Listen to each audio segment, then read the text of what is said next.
Drink up, me hearties, yo ho! Welcome to my review of the Skeleton Crew Onyx Cinder, which is 75374, coming with 5 minifigures. And this Onyx Cinder has one really big flaw, as is the title of the video, and that is it doesn't include SM33. There's some other tiny little flaws, but this is the big flaw. A very key character if you watch the show. Now, if you haven't checked out Skeleton Crew, there won't be any spoilers, I promise. Maybe just slight, but I do encourage you to do so. It is a pirate costume here is because it is a show that follows 4 kids that are in the world involving pirates. Now, they can't go home, and they have a droid who can't remember how to get home. Can't say I remember no at it. And then they go on a 6-episodic journey, and I think it's a really refreshing take on latest Disney Star Wars. It's not the best thing ever, but it's not the worst thing either. And that is all I will say on the show itself, because we're here to talk about this cool set. Before we get into the minifig zone and why SM33, we gotta talk about the ship. Now, this is a fun design. Yes, being mostly gray, and another gray ship to add to the collection, but I'm not talking purely color. I like what they've done with it. It fits the design of the ship. It had pretty minimal stickers that weren't the most challenging to put on, but the easiest. The disc stickers for me were a little bit challenging on my engines, and they didn't quite come out exactly the way I wanted it to, but that's okay.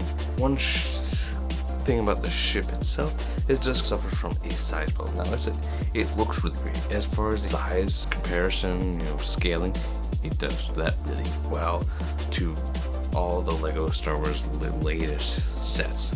But when I'm talking about size problem here, I'm really talking about having room for all your minifigures. Now, all the minifigures come with the set, you have room for it. But if you were to add an SM33, which is probably why they missed, there just wasn't enough room. But I still think that he's lacking. The cockpit is not very big and only big enough for one person. In the show, all the characters fit inside that cockpit, so take that with a grain of salt as you will.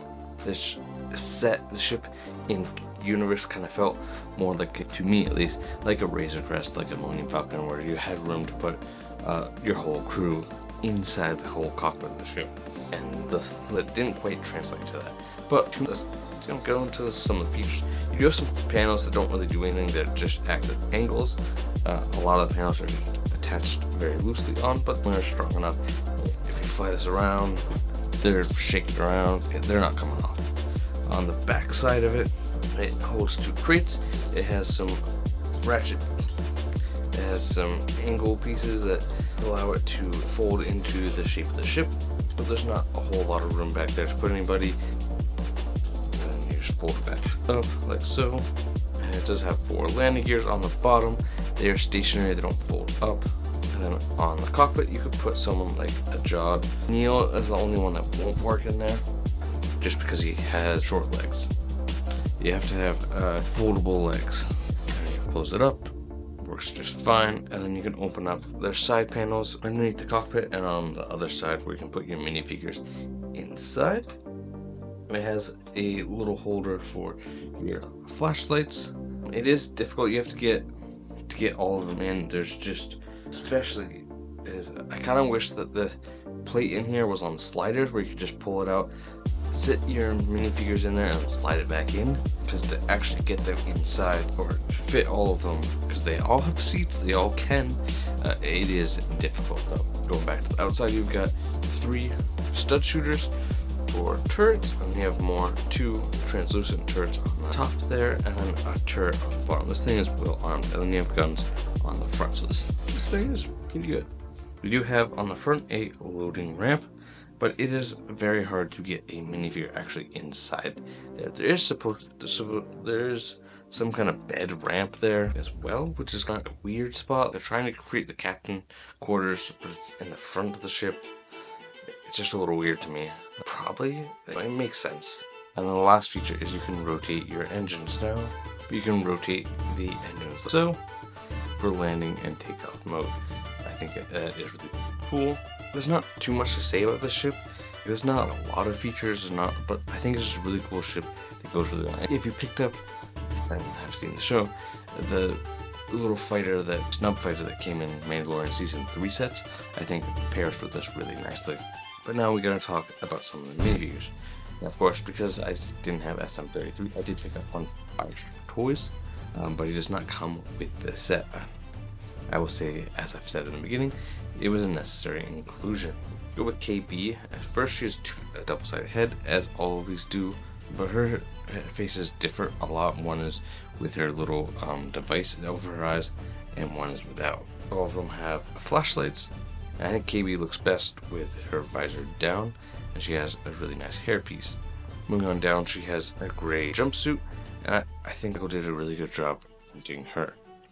Next, we'll go with Fern. I think her hairpiece looks really good and very accurate. The figure should have used a backpack. She is seen wearing that most of the show. And she has a flashlight and then a lot of detail on her torso with her jacket and shirt underneath. I think they did a good job. And Lego did the non-printed mini legs. Now, Lego has printed these mini legs, but did not for any of these characters. And we have Whim here. He does everything on a whim. He's got this really nice, unique hairpiece that I think it does a very good job capturing his look. His torso is also, like Fern's, a heavily detailed torso with a jacket and shirt underneath, with patches and all of that. He has a flashlight, and he's the only one with the walkie, as Jedi 1. Also has the brown midi legs. And then for Neil, being the shortest, did not get the midi legs and got the short legs. His headpiece is very detailed.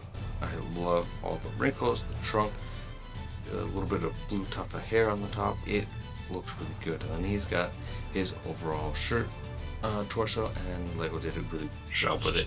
The suspenders and the cross part of the overalls on the back. There's some really good printing here. There's one figure missing. And last, but certainly not least, is Jod. I think Lego did a really good job. He comes with a scarf accessory, and you can take that off, and you'll see his shirt. He's got two-sided face, his hairpiece, the receding hairline. Piece looks really good, fits Jod very well, and he's got a continuous print from his torso down to his legs, which, if you've seen any of my videos, you do know that I love that.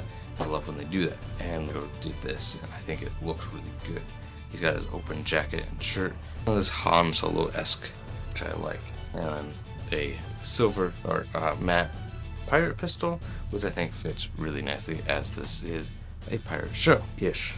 And that's going to do it for this review. Don't forget to smash that button, subscribe for more just like this, and I got another video coming up right over here.